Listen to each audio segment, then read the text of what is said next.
सब दोस्तों के आगे रखना चाह रहा हूँ कि अगर एक एंगल से देखा जाए ना तो प्राइवेट स्कूल्स के साथ बिल्कुल ठीक हो रहा है। बहुत हम लोग यही डिजर्व करते हैं। जिंदाबाद। और उसकी रीजन मैं मुख्तसर बताऊं तो सर इस्लाम 2.5% 40वां हिस्सा ज़कात रखे।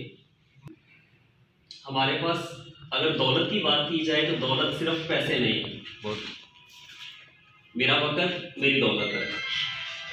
मेरे नॉलेज में अगर कोई चीज़ है, मुझे अल्लाह ने इल्म दिया है तो भी मेरी दौलत है। मुझे अपनी हर दौलत में से 2.5% देना है। देना किसको है सर? ज़कात को अगर देखा जाए तो हम इसको यूँ कह सकते हैं कि अल्लाह ताला ने ये कानून बनाया है कि 97.5% आप अपनी ज़िंदगी में खर्च करो और 2.5% जो है वो इज्तिमाई मामलात के लिए खर्च करो। बहुत हम में से हर बंदा अगर अपने गिरेबान में झांके तो हम सबको ये लगता है कि प्राइवेट स्कूल की चारदीवारी से निकले तो छत नीचे गिर जाना। हमने वो 2.5% ना अपने वक़्त से दिया। इस्लामी कवानीन के मुताबिक ज़कात दीन मुस्लिम हम सब ने दी होगी, लेकिन वो सिर्फ पैसे में से, वक़्त की नहीं दी। सर हमने वो इज्तिमाई प्लेटफॉर्म बना के तो उसके खिलाफ या उस मनफी असर को ख़त्म करना था और लोगों को बताना था कि हम जो काम कर रहे हैं उसका बुनियादी मकसद है क्या। अगर मैं आप सब दोस्तों से सवाल पूछूं तो कोई बंदा मुझे हाथ खड़ा करके बताए कि वो बचपन से उसका एम था, मकसद था कि उसे एजुकेशनिस्ट बनना है, उसने उस्ताद बनना है, या जिसको मेरे मुआशरे में मास्टर कहा जाता है वो बनना है। सर हम लोग इस शोबे में नहीं आए। 99% लोगों को इस शोबे में लाया जाता है। ये मेरा और आपका खालिक है जो हमें इस शोबे में लेके आता है। तो सर हमें ये फख्र होना चाहिए कि अल्लाह ताला ने रिज़्क़ बहुत सारे लोगों को देना है, लेकिन हर किसी को रिज़्क़ करीम नहीं मिलना। बहुत अच्छा। अभी भी मेरा ख्याल है कि हमें अभी भी कुछ टूल्स को खोलना चाहिए, देखना चाहिए कि मॉडर्न टूल्स जो हैं उन प्लेटफॉर्म के ऊपर हम अपनी आवाज़ उठा पा रहे हैं कि नहीं पा रहे। सर हमें ना सिर्फ पुराने टूल्स गली मोहल्ले बाहर निकल के लोगों की ज़हन साजी करनी है, बल्कि हमें सोशल मीडिया के वो प्लेटफॉर्म भी यूज़ करने हैं जहाँ पे प्राइवेट एजुकेशनिस्ट को, टीचर्स को, सर पहले इन्होंने माजरत के साथ हमारे दीनी उस्ताज़ा को जो है वो ज़बू हाली का शिकार कर दिया होगा। तो वो बंदा इस्लाम की क्या हिफाजत करेगा जिसको जो है अपने चूल्हे की हिफाजत की पड़ी नहीं है। बहुत बड़ी बात। अब ये दूसरी तरफ आ रहे हैं जहाँ पे हमारा थोड़ा बहुत कहीं ना कहीं बच्चा निकलता था, वो जाता था बाहर और इस मुल्क को ज़रे मुबारक देता था, अब उस शोबे पे हाथ पड़ गया। तो अब जो है मेरा ख्याल है कि अगर अभी भी हम ना उठे तो शायद फिर किस्सों में, कहानी में हमारी बात हो। बहुत अच्छी। Thank you so much sir. बहुत सवाए उनके के जो सियालकोट उस दिन एहतजाज में गए हैं, उनके अलावा मुझे तो गैरत की कमी भी नजर आ रही है कि जो बंदा अपने हक के लिए आवाज बुलंद करने से भी घबराता है, मैदान में आना तो बड़ी दूर की बात है। लिहाजा हमें ये जो हालात, जिन हालात से हम गुजर रहे हैं, मैं फिर दोबारा कहूँगा कि मैं एज ए स्कूल ओनर बात नहीं कर रहा। मैं जो हालात वाक़ आता है मैं उनको पीछे नजर रख के अर्ज कर रहा हूँ।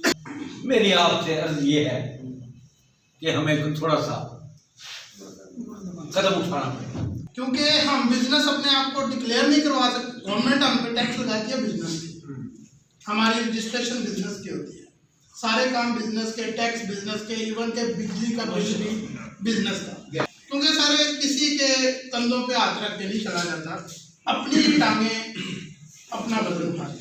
बस ये गुजारिश करूंगा कि हमें इस माइंडसेट को चेंज करने की बहुत आपको एक बड़ी ही गहरी साजिश के तहत बदनाम किया गया है। उस वक्त हम सोए रहे हैं सारे, बिल्कुल ठीक है, उस वक्त हम सोए रहे हैं सारे। देखें, आप लोगों को एक मीडिया के थ्रू प्रॉपर गालियाँ दिलवाएंगे बैठा के, हमें कहा गया कि हम माफिया हैं।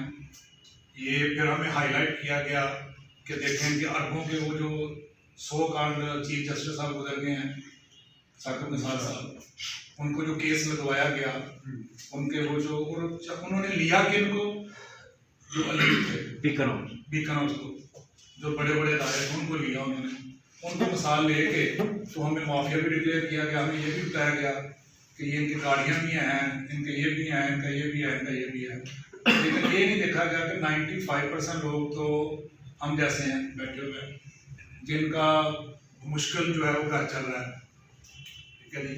और कौन को ये पावर करवाया गया है कि टीचर जो होता है ना उसका जूते अच्छे होने चाहिए, ना उसकी रिहाइश अच्छी होनी चाहिए, ना उसकी गाड़ी अच्छी होनी चाहिए, ना उसके लिबास अच्छा होना चाहिए। पता नहीं कैसा सबक दिया जा रहा है कि जिनके हाथों में अपनी तरबियत करवाना चाहते हैं उनको हम कैसा रोल मॉडल बना के दें।